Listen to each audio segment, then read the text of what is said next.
Evelyn, did I turn that microphone on? I may need to double check. Let's see. It is red light. Yep, it's on. Sweet. Okay.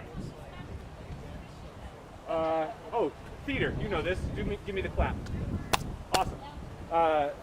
Evelyn, just remind me how to say and spell your first and last name. Say and spell Evelyn LaChapelle, EVELYN LACHAPELLE. What's your title as it relates to Rosemary Jane? Social justice impact. We haven't decided. Okay, cool. Director, but right now consultant. Awesome. First, I want to talk a little bit about your story. Yes. Because I got to watch the video that kind of detailed what happened. It sounded like. Do you mind if I take my mask off? I do not mind. If you can kind of give me the Cliff Notes version, it sounds like there was Yes. what basically started all of this for you. Yes. Go ahead. Cliff Notes. In 2009, I deposited cannabis profits into my account. I made a total of $14,000 in profit. And for that, I spent 87 months in prison. And so that has spiraled this entire situation, right? Like most folks do not come home from prison, especially with cannabis convictions, to even a welcome home card.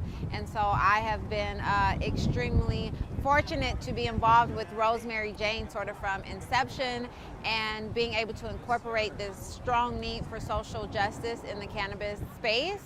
And so my journey through prison and into the regulated space is really what Rosemary Jane is representing. How did you get involved? Did Eric reach out to you? Yes, very strangely, I meet a guy named Eric Murray. He calls, I'm working for Vertosa at the time, a cannabis infusion company that makes those beverages we were speaking about. And Eric Murray calls and he goes, I want you to be the CEO of Rosemary Jane. And I don't even know what Rosemary Jane is at the time. But it is just so heartening to know that someone recognized that there is a need in this industry, that the doors have been closed for us who have been currently incarcerated for this plant. There's so many regulations that would prohibit me from participating or even consuming this plant. And so to know that Eric and the Rosemary Jane brand has recognized that there needs to be a space for me and folks like me, yeah, it was a call. He met me and he says, and I want you to be CEO. And I was like, yes, I've never. And so it's growing and it's evolving, and we'll see what it turns into. I am not yet the CEO, but it is definitely growing. People of color, as we talked about, Yes. disproportionately convicted of crimes as it relates to cannabis in general. Yes. When you think about that statistic and how it relates to your life, how do you feel? That part hurts. That part hurts because when I was convicted and when I was sentenced and when I was basically ripped away from my child, I had not applied race to the equation. I had applied bad luck, bad choices, bad decisions. And then I did some research and some history lessons and learned that cannabis prohibition was really built off of the concern of Black and brown folks consuming, right? And disproportionately incarcerated us, and it drove, prohibition was a mechanism to incarcerate. Prohibition was not because they thought that cannabis was bad for you. Righteous anger comes from that, right? Being completely angry that I sat in prison while cannabis industry was booming. I watched it from a prison TV room while I'm eating noodles. And all the time missing out on time with your children. All the time I'm missing her 5th, 6th, 7th, 8th, and 9th birthday parties. When I can open my magazines and look on the news that the cannabis industry is not only being traded, right, on the global stock exchange, but was also just deemed essential during a global pandemic.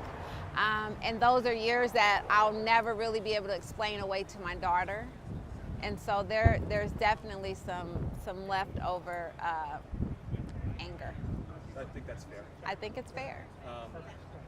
What do you hope for Rosemary Jane and the cannabis industry as it goes forward, given the experiences you've been through?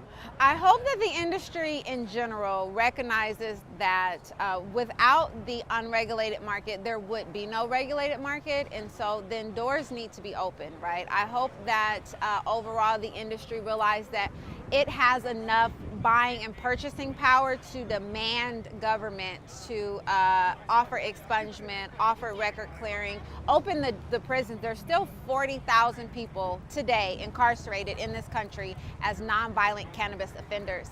And I think that if dispensaries or the entire industry said, hey, we're coming and we're going to generate millions of tax dollars for your state, in return, we need you to release those inmates. I think that we have enough purchasing power to do that. What Rosemary Jane is doing so well outside of social justice is offering a place for women, for parents, for mothers. It is such a stigma for mothers to consume, and that is also very dear to me. There's a lot of postpartum depression, anxiety, all of these things that come with being a mother that no one talks about, that I can personally speak to. Cannabis is I won't say a cure, but it is definitely a mechanism for dealing with those ailments. And so Rosemary Jane specifically is inviting women into this very like bro space, right? A space that has been built off of just Cheech and Chong or Bob Marley or Snoop Dogg, all the folks that I love, right? But we would like to see Martha Stewart's, right? And Oprah Winfrey's in the doors. And how do we open that and invite women in? And I think Rosemary Jane is speaking to that in particular.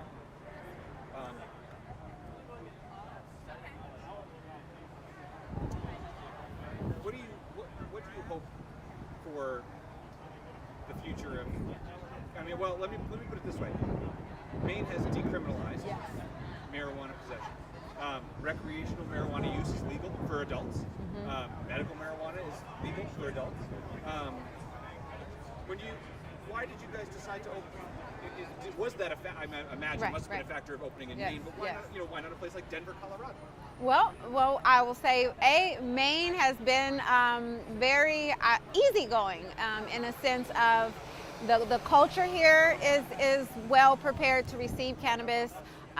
The regulations here has made it much easier than states like California, and oh, there you go. That's it. Yeah. What would you say to people who are still not quite convinced that cannabis should be regulated at the level that you and Eric are saying that it should be? Yes, I will. I love to speak about to those folks who are still the non-believers and have still not been convinced. I let everyone take their own journey, but I always ask folks to do your history, find out why it was prohibited in the first place, right? Because we also had alcohol prohibition. And so I say do your history and learn why the government prohibited or criminalized cannabis. It had nothing to do with health and safety, right? And B, I think that to normalize cannabis, Rosemary Jane and everyone else really who's participating in this space, by offering different consumption mechanisms, by making it a friendly environment, I think that we are all seeing a shift in attitudes. I think that it is always my mission to encourage normalizing cannabis consumption. Let's get out of the cannabis closet and find ways to really treat your health. I seen a meme, I quote this meme all the time, and it said, for folks who are consuming recreationally, they just don't know yet that they are consuming for medical purposes, right? Like, we're all consuming, even if you're just consuming to sit down and watch a funny movie, that I promise you is treating some sort of anxiety that you've had, or it's your glass of wine at the end of the night without a hangover.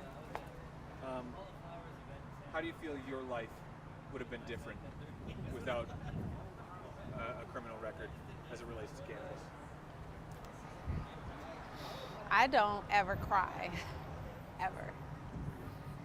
But my life different without being criminalized for cannabis meant seeing my daughter turn into an adolescent. She was just turned 4 when I left. And so life without criminalization means that I get to put my stepmom to rest, who died while I was incarcerated. I never even think about my life without this because it's there. I literally never cry.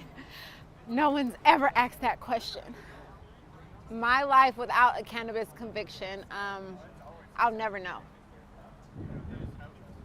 That's just not where life took me.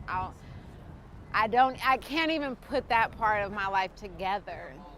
That the birthday parties that I missed, the kindergarten graduation that I missed, my grandmother's funeral that I've never thought about what my life would have been like without this conviction. I